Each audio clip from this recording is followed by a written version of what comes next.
Juillet. Une tendre confession. Hello, hello, bienvenue, bienvenue. Alors un homme et une femme se croisent à une soirée où grouille tout un tas de mannequins. La jet set, quoi. Alice y rend pour faire plaisir à une amie. Elle se maquille outrageusement et s'habille de manière aguichante.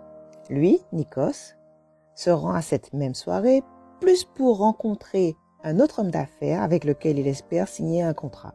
Les deux personnages se plaisent énormément et finissent la soirée au lit. Bien sûr, c'est une nuit sans lendemain et chacun repart de son côté. Après quelque temps, Nikos n'arrive pas à l'oublier et pense à entrer de nouveau en contact avec elle. Il est arrêté dans sa démarche quand le réceptionniste de l'hôtel lui tend une enveloppe dans laquelle il apprend qu'Alice attend un enfant de lui. Nikos est persuadé qu'elle est une croqueuse de diamants et qu'elle lui a tendu un piège. Avec cette idée en tête, il l'invite à le rejoindre en Grèce et lui assène toutes les conditions pour devenir son épouse. Après les examens médicaux, il croit en sa grossesse, mais doute de sa paternité. Alice en a trop entendu et au petit matin, elle quitte l'hôtel pour rentrer en Angleterre. Nikos la rejoint in extremis dans l'aérogare juste avant les portes d'embarquement. Il l'empêche de prendre son avion. Elle entre dans une rage folle et l'intervention du service médical de l'hôpital lui permet de se calmer dans une salle loin du hall grouillant de monde, alerté par les éclats de voix. Quand elle se réveille après cette scène, Nikos est là et lui demande de ne pas partir. Il a changé d'attitude et pour la retenir, il est prêt à régler une dette familiale pour laquelle elle l'a sollicité, car elle risque de perdre sa maison. Il le fait sans broncher, alors que le mariage qu'il avait envisagé devait précéder toute aide. Il demande à Alice un peu de temps et souhaite le passer sur son île privée où est bâtie sa maison familiale. Après moult hésitations, elle accepte. Nikos revoit sa position, son attitude, pour ne plus la brusquer et espérer arriver à ses fins, qu'elle reste auprès de lui et accepte ce mariage. Alice se laisse apprivoiser et elle retombe dans les bras de Nikos. Retombe, vous comprenez bien ce que ça veut dire, hein? Le temps passe. Nikos, qui a trop longtemps négligé ses affaires, reprend contact avec ce monde du business et tombe sur son père, qui est furieux. Quand il apprend les raisons de son récent isolement, il se fait un devoir de libérer son fils de l'emprise de cette femme. Pendant que Nikos est en voyage éclair à New York, le père en profite pour aller à la villa et chasser Alice, en lui faisant croire qu'il parle au nom de son fils. Alice se sent détruite, elle est au plus bas. En Angleterre, elle vend sa maison et part s'isoler loin de tout et surtout loin de Nikos. Le temps passe, énormément de temps passe. 2 semaines avant son accouchement, Nikos la retrouve et c'est l'heure de se parler à cœur ouvert. Plus de demi-vérité. Ils veulent tous les deux la même chose, fonder une famille. Alors. Il est excellent. Pendant un moment, j'ai eu peur d'être déçue par l'histoire. Cette histoire, elle est comme je les aime. Mais je m'attendais à ce qu'Alice accepte passivement toutes les conditions de Nikos. Ce n'est pas le cas. Je suis agréablement surprise. C'est ce que j'attends d'un harlequin.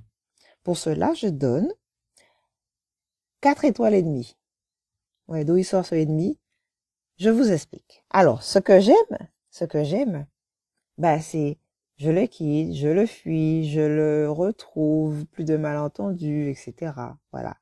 Par contre, pas la place, vous me direz, hein. On ne sait pas la réaction du père de Nikos, ni son attitude après cette bévue. Ensuite, les longs mois où il était à sa recherche sont laissés à la discrétion du lecteur. Débrouillez-vous pour combler les blancs. Autre élément capital, bon, c'est romantique à souhait. Mais les moments de plaisir charnel sont inexistants. Ils ont fait l'amour, et puis c'est tout. Quoi? C'est tout?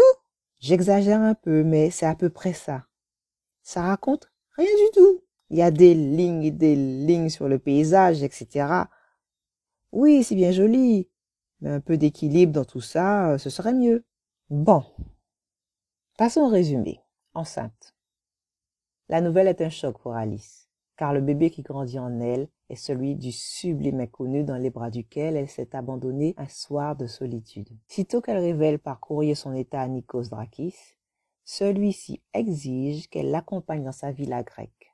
Et sur place, Alice doit se rendre à l'évidence. L'homme qui lui a fait perdre la tête l'attire toujours autant, même s'il ne lui cache pas son hostilité et son ambition de réclamer son héritier.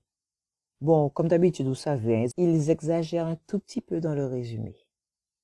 J'ai pas vu d'hostilité. Au début peut-être, mais sur les Grecs, non du tout. Hostilité peut-être de la part du père, mais pas de Nikos. Enfin bref. Et l'extrait? Bon, c'est un peu difficile de trouver un extrait croustillant.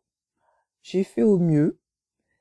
Parce que comme je vous l'ai dit dans mon petit commentaire, les scènes chaudes, c'est pas ça, hein? Bon, voilà.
Ok.